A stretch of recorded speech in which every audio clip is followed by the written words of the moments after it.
अभिवादन स्वीकार कीजिए ब्रजेश मिश्रा का और आप देखना शुरू कर चुके हैं द डिबेट। बहनों भाइयों, हर जगह सिर्फ चर्चा बिहार के चुनाव की है। बिहार में कोई बदलाव की बयार है या फिर वापस नीतीश कुमार है? क्या चल रहा है बिहार में और बिहार की जनता ने क्या संकल्प लिया है? परिवर्तन चाहती है या वापस नीतीश कुमार की ही हुकूमत बिहार की जनता चाहती है? अब जब पहले चरण की वोटिंग को कुछ ही घंटे बचे हुए हैं, हम घंटों की शक्ल में देखेंगे क्योंकि 6 को पहली वोटिंग होने जा रही है और कल चुनाव प्रचार का वहां पर अंतिम दिन होगा पहले चरण का। ऐसी स्थिति में बिहार की जनता का क्या मैंडेट है, आज चर्चा इसी विषय की। बहनों भाइयों, बिहार की राजनीति में वही सब कुछ हो रहा है जो लोकसभा चुनाव के चौथे चरण के बाद उत्तर प्रदेश के भीतर हो रहा है।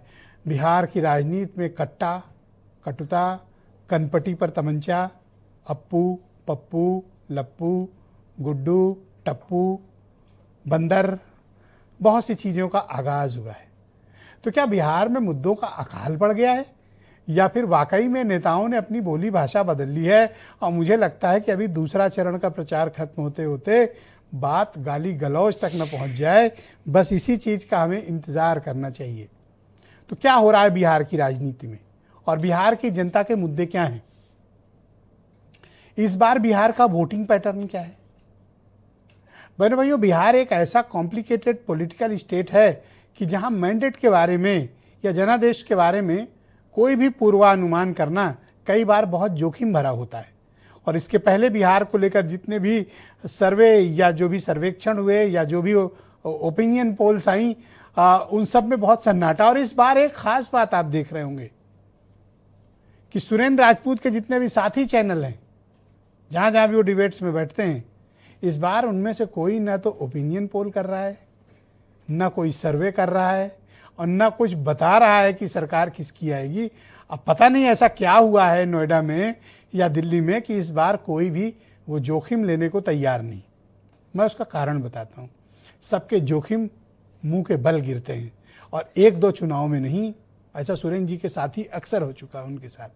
तो अब उनकी मजबूरी है कि अब वो अगर सही बात बताते हैं तो एक तरफ मुसीबत, और अगर नहीं बताते हैं तो जनता डंडा लेके बैठी है। तो इस बार मीडिया ने एक अच्छा काम किया कि इस बार कोई अभी तक किसी ने कोई ओपिनियन पोल चलाने का जोखिम नहीं उठाया। जो इस धंधे में पुश्तैनी थे, खानदानी थे, जिनके मतलब बाप दादा खप गए सर्वेक्षण सर्वे करने में, सुरेंद्र जी बता रहे थे उन्होंने भी नहीं किया इस बार। तो कुछ तो बात होगी, यानी बिहार में इस बार खास बात है। खास क्या हो सकता है? दो बातें हो सकती हैं। या तो बिहार बदलाव की बयार की तरफ है और या फिर बिहार फिर से गठबंधन की सरकार चाहेगा, चाहे वो इधर के गठबंधन की या उधर की। मैं उधर की ही बात कर लेता हूं जिनकी अभी हुकूमत है। क्या उनको सत्ता वापस मिल सकती है? बहन भाइयों, सबको लेकर नाराजगी होगी, लेकिन Nitish Kumar as a person, as a chief minister, उनकी बुराई करने वाले लोग कम मिलेंगे। जिस व्यक्ति ने पूरे चुनाव के दौरान सुरेंद्र जी की मीडिया को एक बयान न दिया हो, एक इंटरव्यू न दिया हो, एक किसी अखबार में बयान न दिया हो, सोशल मीडिया तक पे कुछ न दिया हो, कोई पॉडकास्ट, कोई इंटरव्यू, कोई बयान नहीं, कुछ भी नहीं, और वो व्यक्ति 20 साल से चीफ मिनिस्टर और इस बार भी चुनाव मैदान में मुद्दा नीतीश कुमार हैं। विपक्ष की हिम्मत नहीं पड़ती कि नीतीश कुमार के खिलाफ बोले और सत्ता पक्ष तो अपने कंधे पे बिठा के उन्हें दौड़ रहा है। किस्मत हो तो नीतीश कुमार जैसे। तो इन दिनों क्या चल रहा है चुनाव प्रचार के दौरान? मैं आज कुछ स्टेटमेंट सुनाऊंगा आपको कि देखिए बिहार में हमारे नेताओं की बोली भाषा कैसी है, कोर इशूज़ के बजाय वो किन किन इशूज़ पर बयान दे रहे हैं। इसमें सभी लोग सम्मिलित हैं।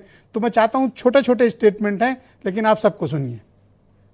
आरजेडी ने कांग्रेस की कनपट्टी पर कट्टा रखकर मुख्यमंत्री की उम्मीदवारी का वो प्रचार का वो जो हथियार था ना, वो भी चोरी कर लिया।